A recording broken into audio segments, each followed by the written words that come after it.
বিষয় হচ্ছে আমাদেরকে যে মানুষগুলো তাদের জীবনের মূল্য দিয়ে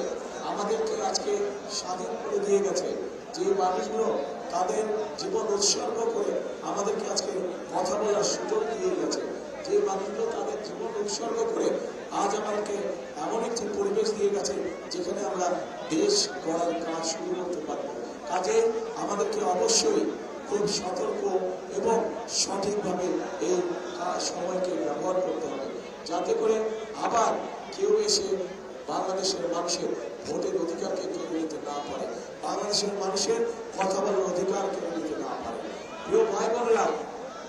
আগামী দিন হচ্ছে দেশ গড়ার দিন, আগামী দিন হচ্ছে দেশ গড়ার রাজনীতি, আগামী দিন হচ্ছে মানুষের ভাগ্য বদল করার দিন, আগামী দিন হচ্ছে মানুষের শুভ দিন শুরু হবে আগামী দিন। কাজেই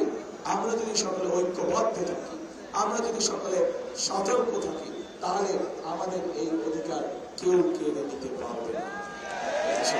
প্রিয় ভাই বোনেরা, সেই জন্যই আপনাদের সকলের কাছে আমার আহ্বান থাকবে যে এখনো কোনো কোনো মহল চেষ্টা করছে যে কিভাবে ভোটকে বিভিন্নভাবে বাধাগ্রস্ত করা যায়। তাদের বিভিন্ন লোকজন গিয়ে, বিশেষ করে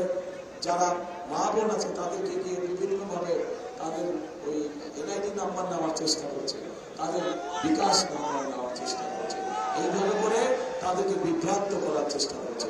আপনারা যারা মা বোনরা আজকে এখানে উপস্থিত আছেন, ভাইরা যারা উপস্থিত আছেন, আপনারা আপনাদের ঘরে গিয়ে এরকম যদি কোনো ঘটনা হয়ে থাকে সেই ব্যাপারে মা বোনদেরকে আপনারা সতর্ক করবেন, আপনারা মুরব্বীদেরকে সতর্ক করবেন যে যারা ভোটের আগে এইসব অনৈতিক কাজ করতে পারে তারা যদি সুযোগ পায় কিভাবে তারা দেশকে বিক্রি করে দেবে, এই বিষয়ে তাদেরকে সতর্ক করতে হবে। প্রিয় ভাই বোনরা, এইবার কিন্তু ভোটের দিন যে শুধু ভোট দিতে যাব বলে ধীরে সুস্থে যাব তা করলে কিন্তু ক্ষতির সম্মুখীন হতে হবে।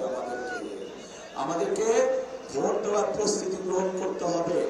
ভোট দিতে যে যাবেন সকালবেলা ভোট কেন্দ্রে, এটার প্রস্তুতি গ্রহণ করতে হবে আগের দিন থেকে এই প্রস্তুতি গ্রহণ করতে হবে, যাতে আপনার ভোটে অন্য কেউ আপনার নাম দিয়ে সিল মেরে না আসতে পারে। এই ব্যাপারে সতর্ক থাকতে হবে এবং যার যার এলাকার ভোট কেন্দ্র, সেই ভোট কেন্দ্রে আপনাদের সতর্ক দৃষ্টি রাখতে হবে, যাতে যারা যারা ভোট দিতে চাচ্ছে, যারা যারা ভোটার, অবশ্যই তাদের ভোট দেবার অধিকার আছে, কিন্তু সঠিক লোকটা ভোট দিচ্ছে নাকি অন্য কোনো এলাকা থেকে এসে তার নাম নিয়ে কেউ ভোট দিচ্ছে, এই ব্যাপারে আপনাদেরকে সতর্ক থাকতে হবে।